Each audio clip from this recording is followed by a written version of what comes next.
Selamat pagi Bapak Ibu dan saudara-saudaraku. Harapan dan doa saya bahwa kita semua sudah bangun pada pagi hari ini dengan sehat, dengan sukacita dan damai sejahtera untuk menyambut hari baru anugerah Tuhan bagi kita sekalian. Biarlah damai sejahteranya yang melampaui segala akal akan menyertai kita dalam aktivitas kita di sepanjang hari ini, bahkan di sepanjang minggu aktivitas kita yang baru. Senang sekali kita berjumpa kembali di acara Renungan Pagi edisi 17 Oktober 2022. 1 Samuel pasal 16 ayat 1-5 bacaan kita. Berfirmanlah Tuhan kepada Samuel, "Berapa lama lagi engkau berduka cita karena Saul? Bukankah ia telah kutolak sebagai raja atas Israel? Isilah tabung tandukmu dengan minyak dan pergilah.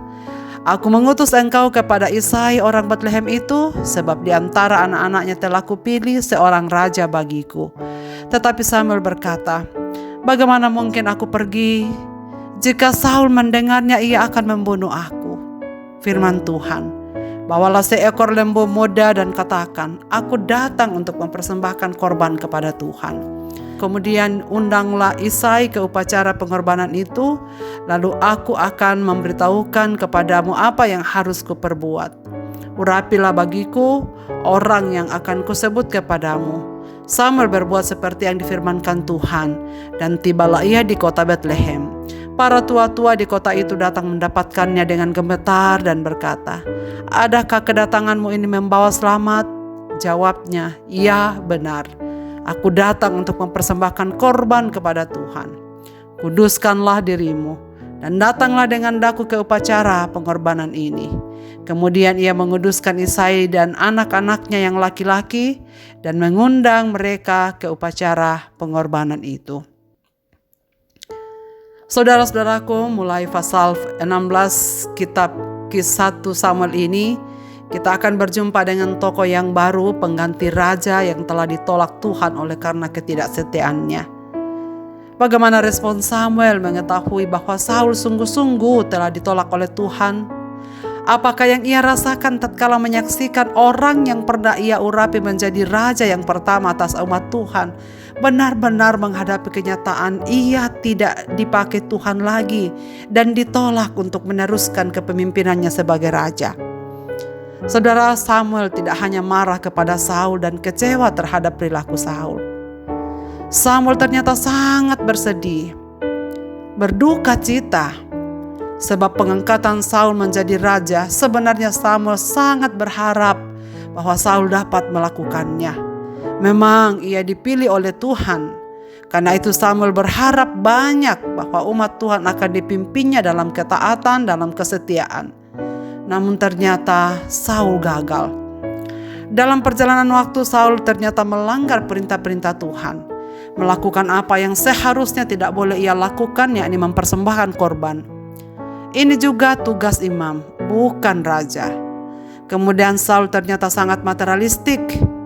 Tuhan meminta supaya semua isi kota Amalek ditumpas habis sebagai hukuman Tuhan atas penduduk Amalek yang telah melawan Tuhan, menghalangi umat Israel memasuki tanah perjanjian.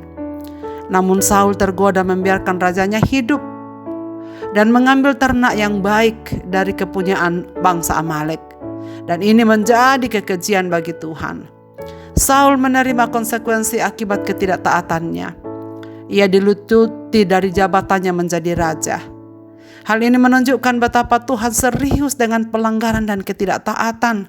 Cepat atau lambat, Tuhan pasti memberi ganjaran terhadap dosa-dosa ketidaktaatan. Namun semua ini membuat Samuel berduka cita. Ia tidak mengharapkan Saul memperoleh hukuman itu, sebab jauh di hatinya yang terdalam, Saul tetap melaksanakan tugasnya sebagai raja dengan baik dan benar. Karena itulah ia berduka cita. Sebenarnya Samuel bisa saja berkata, "Ya, memang pantas, karena memang ia berbuat jahat di hadapan Tuhan. Pantaslah menerima hukuman dari Tuhan." Namun Samuel tidak melakukan hal itu. Ia bersedih karena kejatuhan Saul. Ia amat berduka cita berhari-hari lamanya.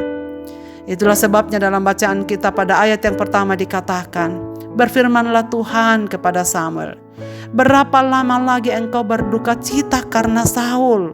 Bukankah ia telah kutolak sebagai raja atas Israel?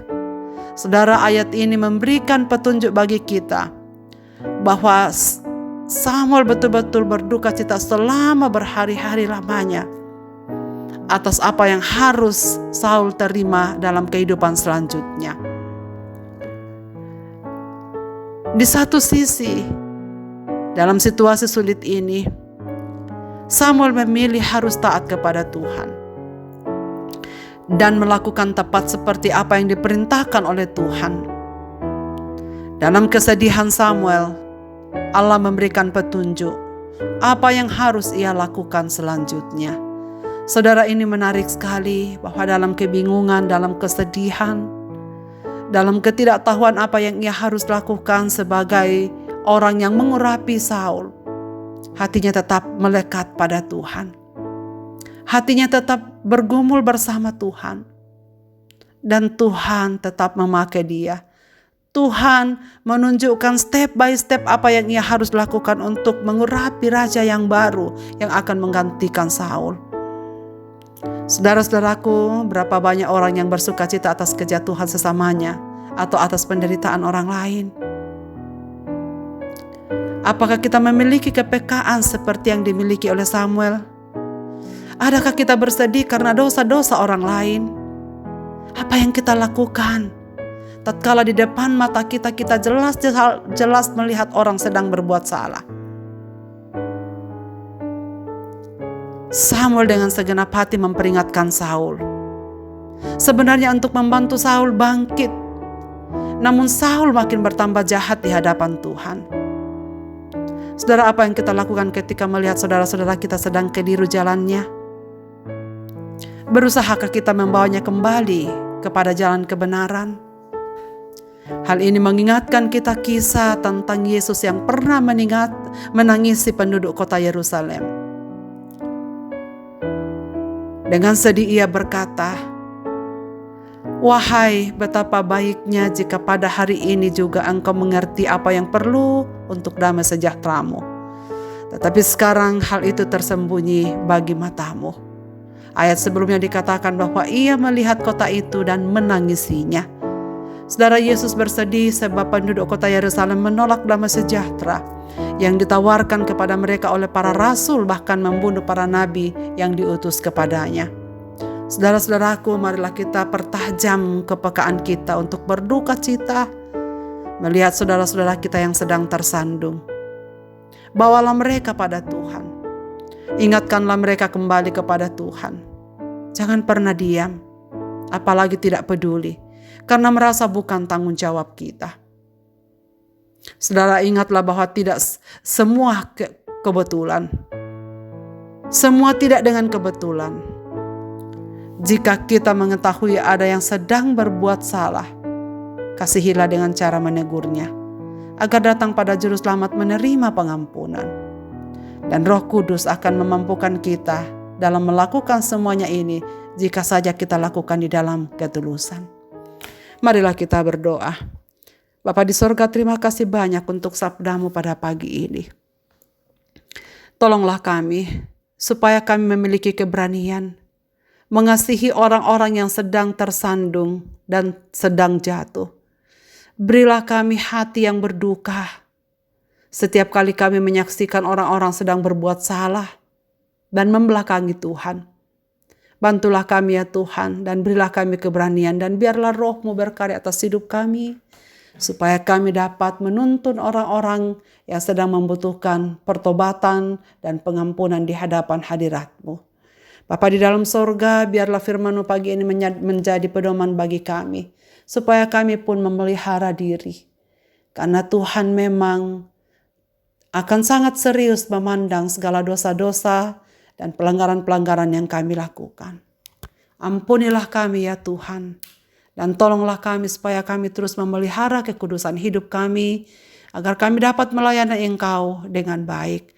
Hamba-Mu mendoakan segenap pendengar renungan pagi ini dimanapun mereka berada, biarlah mereka tetap hidup di dalam kebenaran. Biarlah mereka memiliki kepekaan bersedih dan berduka melihat orang-orang yang sedang jatuh di sekitar hidup mereka. Dan berilah mereka keberanian untuk membawa dan menuntun setiap orang datang kepadamu, ya Tuhan. Apapun keadaan saudara-saudara kekasih kami pada hari ini, Tuhan yang akan terus menuntun. Yang berduka Tuhan hiburkan, yang sakit Tuhan sembuhkan. Yang galau Tuhan berikan ketekunan bahwa Tuhan adalah Allah yang kami percaya, yang sanggup menolong kami keluar dari segenap persoalan hidup kami. Ke dalam tangan kasih-Mu Bapa kami serahkan hidup kami sepanjang hari ini. Lalu dengar kami dan sambut kami anak-anak-Mu ini yang berseru dalam nama Yesus Kristus Tuhan dan Juru Selamat kami. Amin. Selamat beraktivitas Bapak, Ibu, dan saudara-saudaraku. Tuhan Yesus memberkati kita sekalian.